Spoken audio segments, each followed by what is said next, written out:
วัสดีค่ะดิฉันนางสาวณัฐนิชาเรนจบค่ะและดิฉันวราทิพย์ก้อยจิตค่ะค่ะวันนี้นะคะเรามาพบกันในรายการชาวช้างลุยโลกค่ะที่น้ำตกผิวนะคะอำเภอท่าใหม่จังหวัดจันทบุรีค่ะค่ะเราไปชมกันเลยนะคะ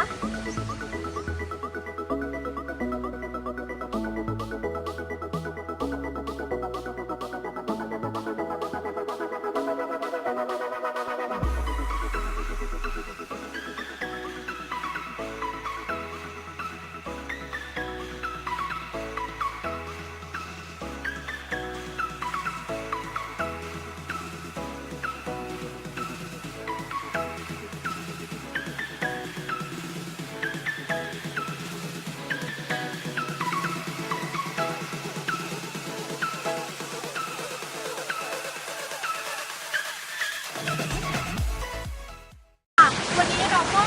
มาอยู่ที่หนึ่งของจังหวัดจันทบุรีนะคะก็คือน้ำตกพริ้วนะคะ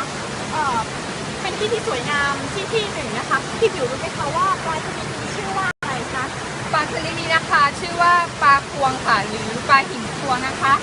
กินถั่วฝักยาวเป็นอาหารค่ะค่ะซึ่งที่แห่งนี้นะคะอุดมไปด้วยธรรมชาติค่ะซึ่งใครที่อยากมาเที่ยวที่นี้นะคะก็มาไม่ยากเลยค่ะเดินเข้ามาเห็นซอยก็เลี้ยวเข้าเลยค่ะ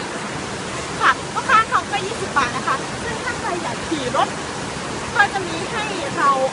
เช่านะคะ10 บาทค่ะเดินขึ้นมาค่ะ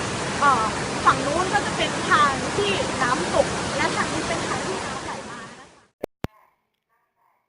ปลาพวงหินหรือที่เรียกสั้นๆว่าปลาพวงเป็นปลาน้ำจืดชนิดหนึ่งอยู่ในวงปลาตะเพียนจัดเป็นปลาในวงปลาตะเพียนที่มีขนาดใหญ่ลำตัวยาวด้านข้างแบนมีเกล็ดขนาดใหญ่หัวเล็กมีหนวด2 คู่อยู่ปากบนและมุมปาก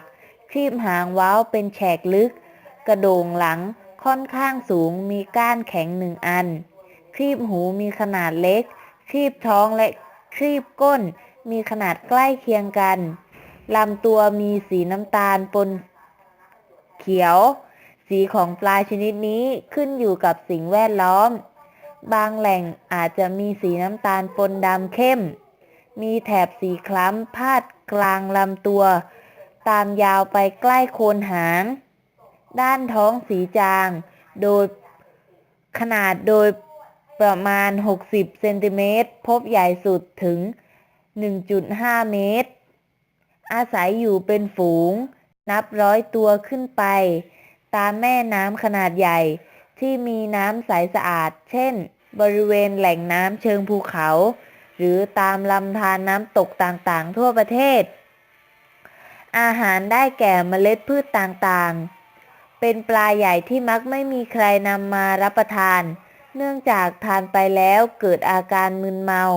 จึงเชื่อว่าเป็นปลาเจ้าแต่ความจริงแล้วปลาชนิดนี้ได้สะสมสารพิษจากเมล็ดพืชที่รับประทานเข้าไปในร่างกายเช่นเดียวกับกรณีของปลาบ้ามีการรวบรวมลูกปลาจากธรรมชาติเพื่อขายส่งเป็นปลาสวยงามปลาพวงหินมีชื่อเรียกต่างออกไปตามภาษาถิ่นเช่นภาษาเหนือเรียกปลาพุ้งหรือปลามุ้งบางพื้นที่เรียกว่าปลาจาดปลายาดหรือปลาโพเป็นต้นและมีชื่อเป็นภาษากะเหรี่ยงว่ายาเปอร่าในประเทศไทยสถานที่ท่องเที่ยวที่สามารถพบปลาชนิดนี้ได้เป็นจำนวนมากได้แก่น้ำตกตาดหลวงจังหวัดน่านน้ำตกพริ้วและน้ำตกลำนารายจังหวัดจันทบุรีอุทยานถ้ำปลาและอุทยานถ้ำทานลอดจังหวัดแม่ฮ่องสอนพวกเราก็ขอจบรายการเพียงเท่านี้ติดตาม EP หน้า